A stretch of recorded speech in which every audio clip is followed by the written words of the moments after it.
Hey guys, I'm back with 10 more JRPGs that have massive replay value, meaning the replayability in here is strongly recommended, and all of these games are fantastic. I think some of them are even better than the ones on part 1. Oh yeah! Anyway, let's begin! Number 10. Trials of Mana. I guess the original version has strong replay value as well, merely because you can only play as 3 characters out of 6 on each playthrough. But in this remake, the replayability is even stronger. You'll get to experience the routes and endings of the 3 protagonists you chose on your first playthrough, no problem. But the New Game Plus allows you to do a few interesting extra things. Let's say you now want to do a second playthrough with the other 3 characters, but you either want the game to be easier, just so you can complete their chapters as well, or hell, maybe you want it to be harder. Yeah, 2 higher difficulty settings are unlocked on New Game Plus, so there you have it, you damn masochist. But if you want things to be easier, as this is a very challenging game on normal mode anyway, you can stick to that mode if you want to, but you'll get an ability called Love of Mana, which increases all characters' experience during battle by 300%. This is important since if you want to play the game with the other 3 characters you didn't choose, you won't have to grind them now, especially since abilities, items and money carry over. But if you choose one of the characters you beat the game with first, or 2, they'll carry over their levels and abilities. Of course, not the class abilities or even costumes, since you'll have to change their class later on manually, but you get a crap ton of skill points to increase at any time. So yeah, I'd say this great remake has massive replay value.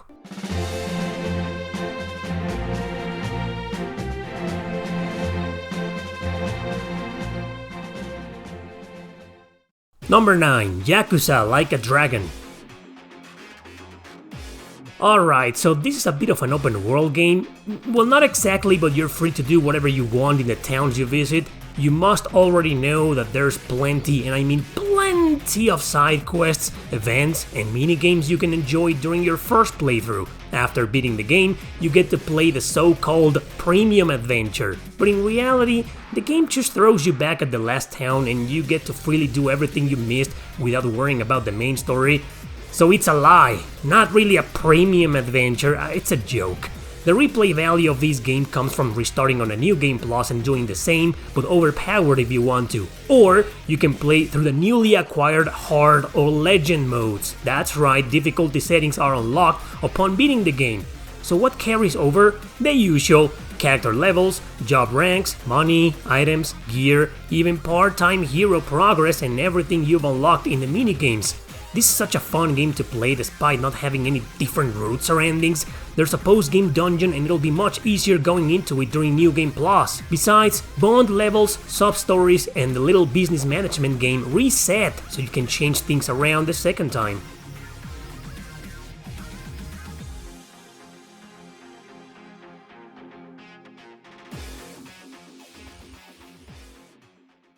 Number 8. Fire Emblem 3 Houses. I covered this game recently in a Switch exclusives video, so I'll be quick. It's easy to explain why this specific Fire Emblem has massive replay value though. You've got 3 stories, each with a different protagonist, party members, missions and endings. So since it's impossible to get them all in one playthrough, chances are you'll be replaying it to ally your character with a different faction each time. A few decisions matter here and there too, so changing things around to get different scenes and allies is worth at least a second playthrough. Besides, it is the very first Fire Emblem ever to get a New Game Plus, and a lot of stuff carries over. Progress of the Saint statues, battalion ranks, class certifications, professor level, renown, etc.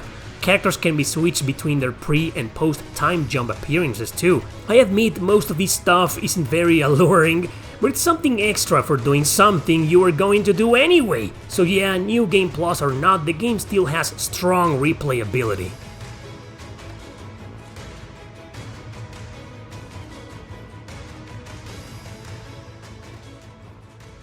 Number 7. Ragnarok Tactics. Like in Fire Emblem, this is a game with 3 different protagonists, but your character will always be customizable no matter what, like in Three Houses 2.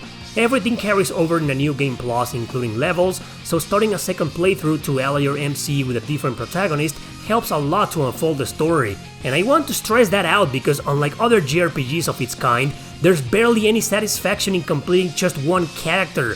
There's no point in doing one simple short playthrough with one. The full experience comes with doing the others, so that's where the replay value comes in. Besides, there's even a 4th route, which is pretty much the evil route, but I'll let you figure out how to unlock it. Don't worry about the difficulty as this game isn't hard, not even on your first playthrough, but it makes things faster if you use the New Game Plus features to go over the first couple of events and missions until you get to the decision point. This is an excellent strategy RPG, heavily overlooked, but still exclusive to the PSP as of the making of this video. I'm hoping that changes one day.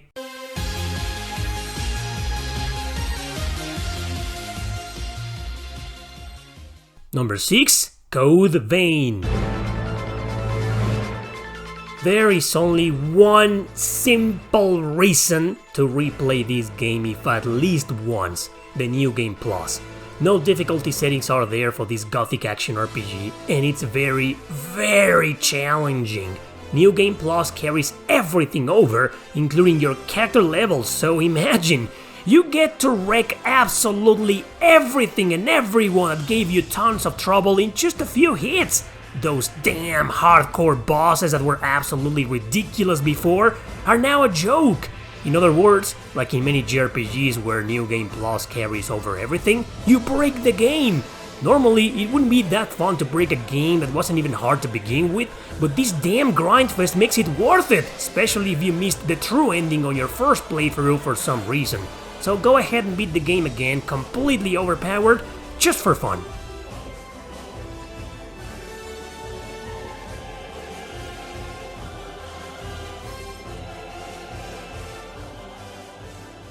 Number 5. The Trails series.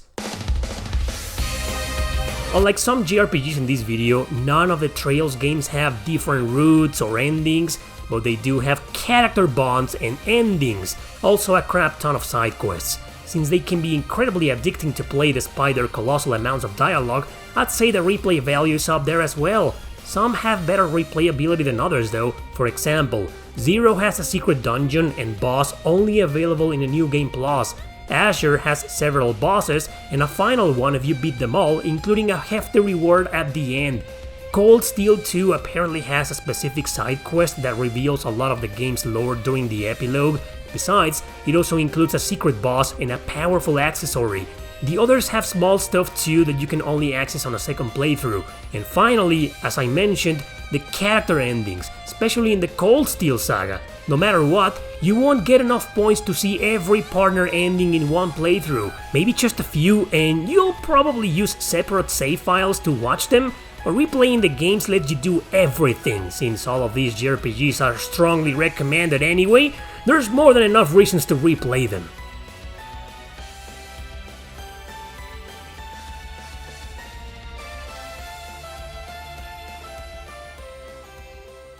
Number 4. Shin Megami Tensei 4 and Apocalypse.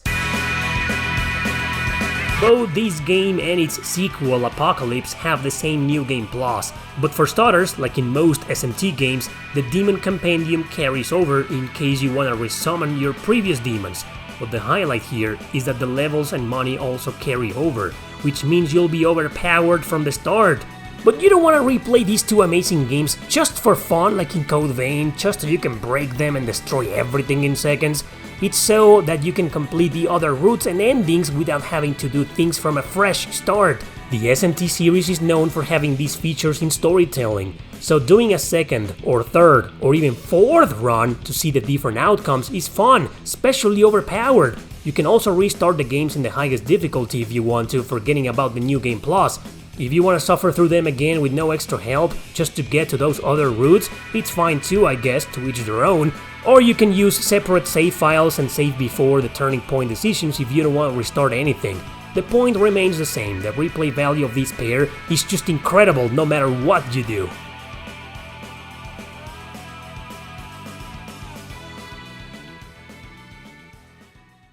Number 3. Triangle Strategy.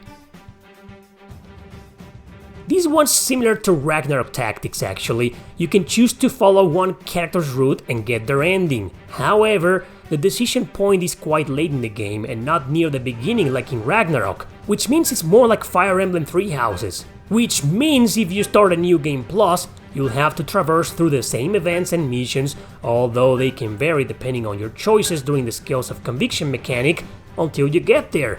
In that mechanic, you try to convince your party members to agree with your arguments aligned to the route you wish to follow, so it's still worth it. This game was pretty much designed for replay value, with precisely that New Game Plus in mind. Just keep in mind, you won't overpower your enemies if you do here, you retain your levels and characters recruited, but the game will try to have your enemies at the same level as you.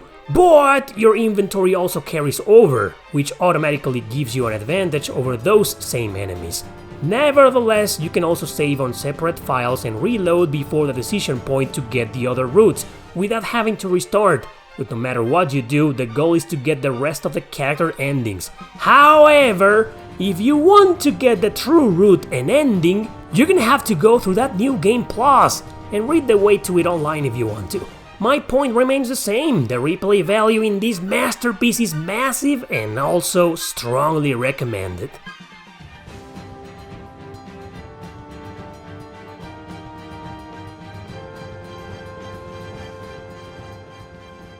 Number 2. NieR Replicant.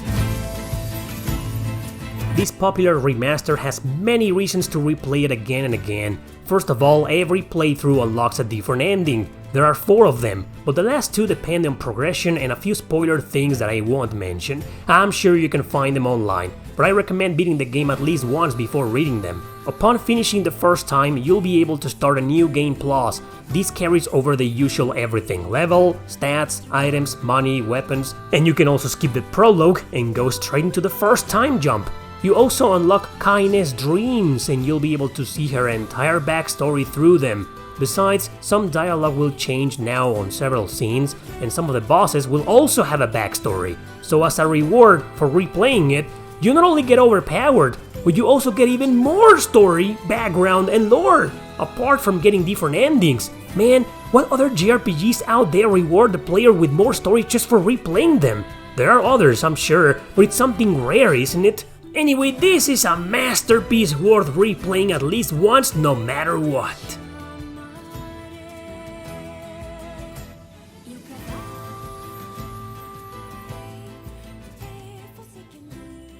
Number 1. The Suikoden series.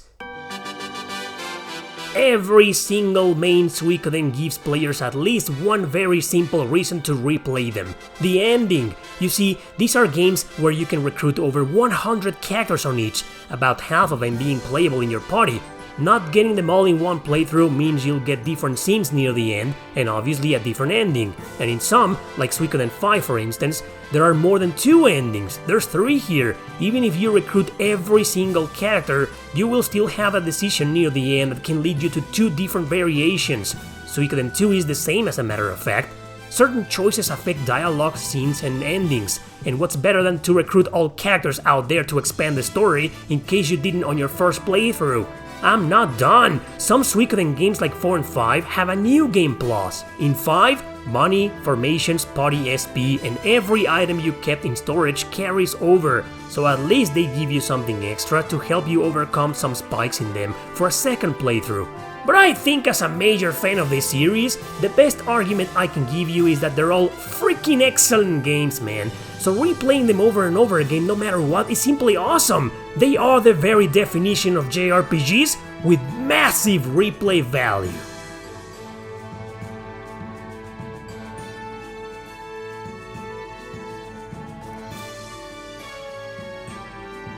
So those were some more JRPGs with massive replay value that I personally strongly recommend.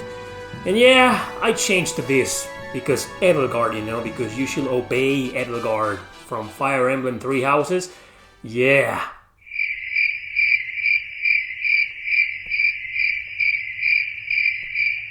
Thanks for watching, don't forget to subscribe and share this video with your friends. See you next time!